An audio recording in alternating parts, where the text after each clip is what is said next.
बल्लू काका जानकी के सवाल का जवाब देते हुए कहते हैं, हाँ बड़ी मालकिन, खबर पक्की है। यक्षिणी आजाद हो गई है और इस बार उसने आते से ही किसी ऐसे वैसे को शिकार नहीं बनाया है, बल्कि अपने रोंका मुचा गांव के सरपंच रतनपाल के बेटे मोहित को बनाया है।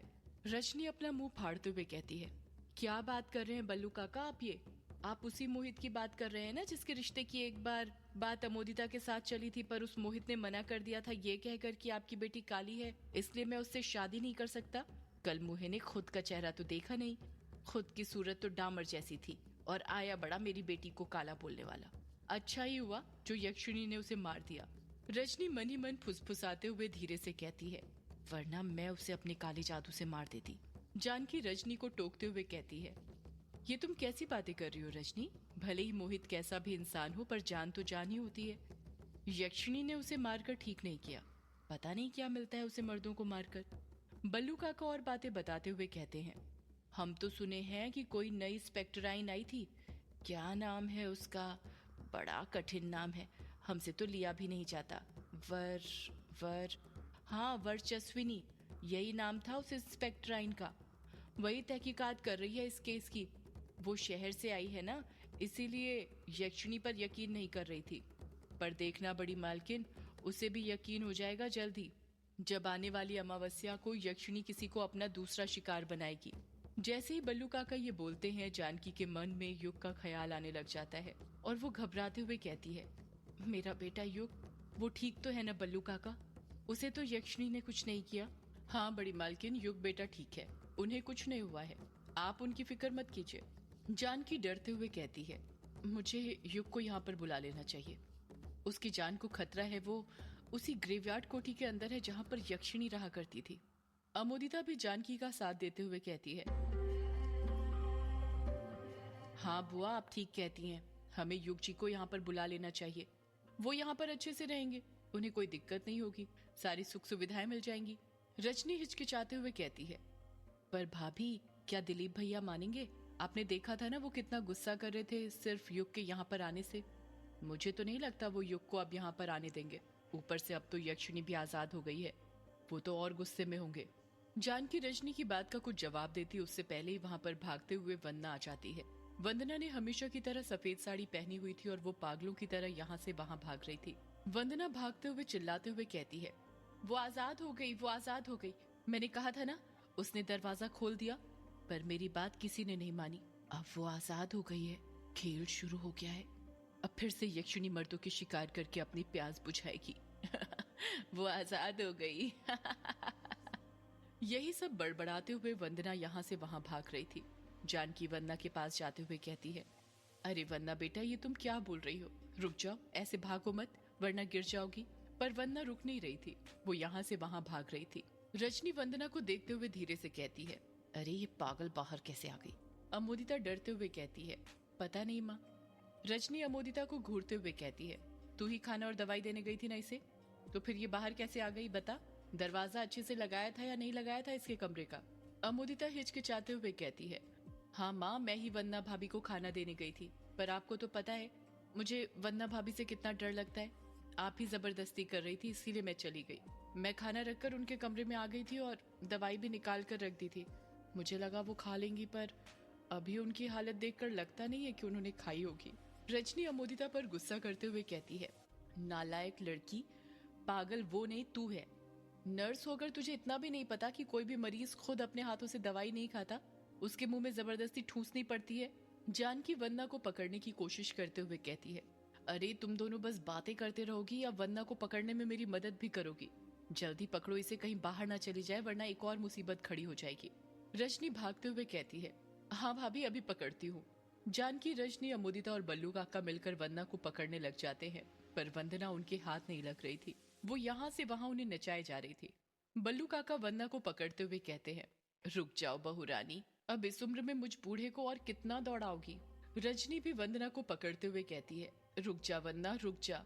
वंदना भागते हुए मेन दरवाजे तक पहुंच जाती है। दरवाजे के पास पहुंचकर वो देखती है कि दरवाजा टिका हुआ था, पर दिमागी हालत ठीक ना होने के कारण उसे लगता है जैसे दरवाजा बंद था। वो वहीं पर खड़ी हो जाती है। जानकी अपने कदम वंदना के पास बढ़ाते हुए कहती है, रुक जाओ वंदना, रुक जाओ, तुम एक अच्छी लड़की हो ना, और अच्छी लड़की इस तरह से बर्ताव नहीं करती। वंदना गुस्से से कहती है, वो आजाद हो गई है और अब अगला नंबर युग का है। वो युग को छोड़ेगी नहीं, वो युग को भी मार देगी, देख लेना। वो उसे भी मार देगी, ठीक उस तरह जिस तरह उसके बाप को मारा था। जैसे ही वंदना ये बात बोलती है, उसकी बात सुनकर वहां पर खड़े सभी लोग दंग रह जाते हैं। सबके होश उड़ गए थे। जानकी जहां पर थी वहीं पर रुक गई थी, जैसे कि ये बात वंदना ने बोलकर उसके पैरों तले की जमीन खिसका दी थी। वंदना दरवाजे पर खड़ी ही थी कि तभी एक हवा का झोंका आता है, जिस कारण दरवाजा खुल जाता है। जैसे ही वंदना देखती है कि दरवाजा खुला हुआ है, वो झट से दरवाजा खोलकर बाहर भागने के लिए अपने कदम घर की दहलीज के बाहर रखने लग जाती है। वंदना वहां से भागने ही वाली थी कि तभी वहां पर दिलीप और सुदेश आ जाते हैं। दिलीप वंदना को भागते हुए देख उसका हाथ पकड़ लेता है। वंदना गुस्से से कहती है, छोड़ मेरा हाथ, छोड़, जाने दे मुझे यहाँ से। दिलीप वंदना का हाथ नहीं छोड़ता, वो भी गुस्से से वंदना को देखे जा रहा था। रजनी अमोदिता से कहती है, अरे नालायक लड़की, तू खड़ी क्या है, जल्दी जा और बेहोशी का इंजेक्शन लेकर आ। अमोदिता वहां से इंजेक्शन लेने के लिए चली जाती है। वंदना गुस्से से कहती है, तू नहीं छोड़ रहा है ना मेरा हाथ? मत छोड़, वो तुझे भी नहीं छोड़ेगी, देख लेना, तेरा भी नंबर आएगा। युग के बाद तेरा ही नंबर है। युग तो मरेगा, साथ में तू भी मरेगा। वो किसी को भी नहीं छोड़ेगी। इस बार वो दोनों गांव से मर्दों का नामो निशान मिटा कर ही जाएगी। वंदना की बात सुनकर तो पहले दिलीप भी डर जाता है, पर घर में उसका रौब बना रहे और किसी को उसके डर के बारे में पता न चले, इसलिए वो जानबूझकर गुस्सा दिखाते हुए कहता है, इस पागल को कमरे से बाहर किसने निकाल दिया? जानकी दिलीप से वंदना का हाथ छुड़ाते हुए नाराज होते हुए कहती है, ये पागल नहीं है जी, बहू है हमारे घर की, आप मेरी बहू को पागल मत बोलिए। इतना कहकर जानकी वंदना को अपने सीने से सटा लेती है। दिलीप जानकी पर उखड़ते हुए कहता है, अब पागल को पागल नहीं बोलूं तो क्या बोलूं? और मैंने कितनी बार बोला तुझे, ये कोई बहू वहू नहीं है हमारी। हमारे इससे सारे रिश्ते तभी टूट गए थे जब हमारा बेटा विराट मरा था, समझी तू? मेरी तो समझ में नहीं आता कि अभी तक हम इसे पाल क्यों रहे हैं। कितनी बार बोला इसे कहीं भेज दो, गांव में किसी को पता चल गया कि ये पागल है तो हमारी और बदनामी होगी। बड़ी मुश्किल से पुरानी बदनामी के दाग अपने दामन से हटाए हैं, और बदनामी मैं नहीं चाहता। आप ही बताइए जी, कहां पर जाएगी ये बेचारी इस हालत में? इसका अब हमारे सिवा है ही कौन इस दुनिया में? इसके तो माँ बाप भी नहीं है। इसका जो कुछ था बस हमारा बेटा विराट ही था, पर भगवान ने उसे भी इससे छीन लिया। दिलीप पलटकर कुछ कहता उससे पहले ही वहां पर अमोदिता आ जाती है और जल्दी से वंदना के हाथ में एनेस्थीसिया का इंजेक्शन लगा देती है, जिससे वंदना बेहोश हो जाती है। जानकी अमोदिता से कहती है, जा अमोदिता बेटा, वंदना को उसके कमरे में सुला देना। अमोदिता वंदना को बल्लू काका की मदद के साथ वहां से ले जाने लग जाती है। जानकी दिलीप से कहती है, बल्लू काका बता रहे थे कि यक्षिणी आजाद हो गई है और उसने फिर से शिकार करने शुरू कर दिए हैं। दिलीप भिन्नाते हुए कहता है, शिकार कैसे नहीं करेगी? उस युग ने वो दरवाजा जो खोल दिया है। मना किया था उसे ग्रेवयार्ड कोठी में मत जा, पर उसने मेरी बात नहीं मानी। जानकी हिचकिचाते हुए कहती है, ए जी, मैं क्या सोच रही थी, हम युग बेटे को यहाँ पर बुला लेते हैं, उसकी जान को वहां पर खतरा है। खतरा है तो मैं क्या करूं? अब गलती उसने की है तो सजा भी तो उसे ही भुगतनी पड़ेगी ना। जब बोला था तब तो बड़ी अकड़ के साथ कह रहा था कि उसे यहाँ पर नहीं रुकना, तो अब रुके वहीं उस डायन के पास। ये आप क्या बोल रहे हैं जी? वो आपके छोटे भाई का बेटा है, आपको उसकी जरा भी फिक्र नहीं है क्या? गुस्से से दिलीप की आंखें लाल हो गई थी। वो जानकी को घूरते हुए कहता है, मेरा कोई छोटा भाई नहीं है, और ये बात तुम अपने दिमाग में अच्छे से बैठा लो, समझी तुम? और यदि तुम्हें भी युग की इतनी फिक्र है तो तू भी उसके पास चली जा, पर उसे यहाँ पर लाने की सोचना भी मत। मैं अब उसका चेहरा तक नहीं देखना चाहता। जिस तरह उसके बाप से सारे रिश्ते तोड़े थे, उससे भी तोड़ दे अब। इतना कहकर दिलीप गुस्से से अपने कमरे की ओर जाने लग जाता है। इस तरफ युग और उसके दोस्त ग्रेवयार्ड कोठी में पहुंच गए थे और उसके कमरे के अंदर बिस्तर पर बैठे हुए थे। शाम के 6 बज गए थे, पर उनके दिमाग में अभी तक एक भी आइडिया नहीं आया था कि वो कैसे यक्षिणी से छुटकारा पाएंगे। जैसे जैसे शाम होते जा रही थी, कोठी के अंदर मच्छर भिनभिनाने लग गए थे। कछुआ अपने दोनों हाथों से मच्छरों को मारते हुए कहता है, ये मारा 30वां। कायर कछुए को घूरते हुए कहता है, तो ये क्या जब से मच्छर मार रहा है? हम क्या यहाँ मच्छर मारने आए हैं? मच्छर नहीं मारूं तो क्या करूं? देख नहीं रहा कितने भिनभिना रहे हैं? कहीं ऐसा ना हो यक्षिणी के हाथों मरने से पहले हम लोग इन मच्छरों के काटने से मर जाए। तू ऐसा क्यों बोल रहा है कछुए? उस यक्षिणी से छुटकारा पाने का कोई ना कोई रास्ता निकाल ही लेंगे हम, देखना। क्या रास्ता निकालेंगे यार? सुबह से शाम हो गई पर अभी तक कुछ नहीं सोच पाए। युग और अभिमन्यु चुपचाप बैठे हुए थे क्योंकि वो यही सोच रहे थे कि अब आगे क्या करना है, कैसे यक्षिणी से छुटकारा पाना है।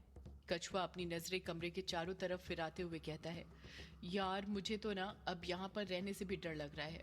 अभिमन्यु पूछता है, डर लग रहा है पर क्यों? भूल गए ये ग्रेवयार्ड कोठी यक्षिणी का दूसरा ठिकाना था, यदि वो यहाँ पर आ गई तो? युग कहता है, वो यहाँ पर नहीं आएगी। कछुआ हैरानी के साथ पूछता है, क्यों? तू कैसे कह सकता है कि वो यहाँ पर नहीं आएगी? वो क्या तुझे बता कर गई है? युग कुछ सोचते हुए कहता है, बता कर तो नहीं गई है, पर जैसा कि तुम लोगों ने बताया था कि यक्षिणी सिर्फ पूर्णिमा और अमावस्या की रात ही शिकार किया करती थी, तो पूर्णिमा के 15 दिन बाद अमावस्या आती है। तो यदि वो अपने वादे की पक्की होगी तो अगला शिकार वो अमावस्या की रात में ही करेगी। अभिमन्यु युग की बात से सहमत होते हुए कहता है, वैसे देखा जाए तो युग की बात में पॉइंट तो है। मतलब हमारे पास अभी 15 दिन है और उससे पहले पहले हमें कुछ न कुछ जरूर करना पड़ेगा, वरना गांव वालों और हमारी जान को खतरा है। कायर अपने सिर पर हाथ रखते हुए कहता है, पर क्या करना है यार, वही तो समझ नहीं आ रहा। ये यक्षिणी कौन है, कुछ पता ही नहीं चल रहा। आखिर ये चाहती क्या है? क्यों सिर्फ मर्दों को मारती है, औरतों को क्यों नहीं? और यदि मर्दों को ही मारना है तो सीधे सीधे मार दे, उनके साथ संभोग करने के बाद ही उन्हें क्यों मारती है? कछुआ अपने चेहरे पर मुस्कान लाते हुए कहता है, यार मुझे तो लगता है ये यक्षिणी का कैरेक्टर कुछ ढीला है, ये वैश्या होगी पहले के जमाने की। अभिमन्यु कछुए पर गुस्सा करते हुए कहता है, ए कछुए, कैरेक्टर यक्षिणी का नहीं बल्कि तेरा ढीला होगा, समझा तू? बोलने के पहले जरा कुछ सोच तो लिया कर कि किसके बारे में बोल रहा है और क्या बोल रहा है। तुझे पता है ना यक्षिणी दूसरे लोक से आई थी और वो किसी देवी की तरह थी, फिर भी तू उसके बारे में ऐसी गंदी बातें कर रहा है। ऐसा नहीं बोलूं तो क्या बोलूं? तू ही बता, क्यों वो मर्दों के साथ संभोग करके उन्हें मार देती है, और तुझे किसने बता दिया कि वो देवी की तरह थी? कछुए की बात सुनकर अभिमन्यु चुप हो जाता है क्योंकि उसके पास कछुए के सवाल का कोई जवाब नहीं था। कायर उन दोनों की बकबक सुन ही रहा था कि तभी उसकी नजर टेबल पर रखे टाइपराइटर पर पड़ती है। वो उस टाइपराइटर के पास जाते हुए कहता है, अरे ये टाइपराइटर कब खरीद लिया तुम दोनों ने? कल तक तो यहाँ पर नहीं था। वाह यार, बढ़िया टाइपराइटर है, मस्त चमक रहा है। अच्छा हुआ ले लिया। अब मैं भी इस पर ही अपनी शायरियां टाइप किया करूंगा।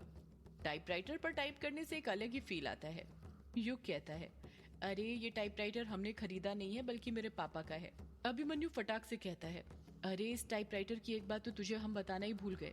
कायर हैरानी के साथ पूछता है, कौन सी बात? अभिमन्यु कायर और कछुए को सब बता देता है कि कैसे वो टाइपराइटर अपने आप रात में आवाज कर रहा था और कैसे उन्होंने उसे कमरे से बाहर निकाला। जो पेज टाइप किए हुए उन्हें मिले थे वो भी दिखा देते हैं। सारी बात सुनने के बाद कायर कहता है, मतलब तुम्हारे कहने का मतलब ये है कि ये जो पेज टाइप हुए हैं, इसी तरह से यक्षिणी ने मोहित का शिकार किया है?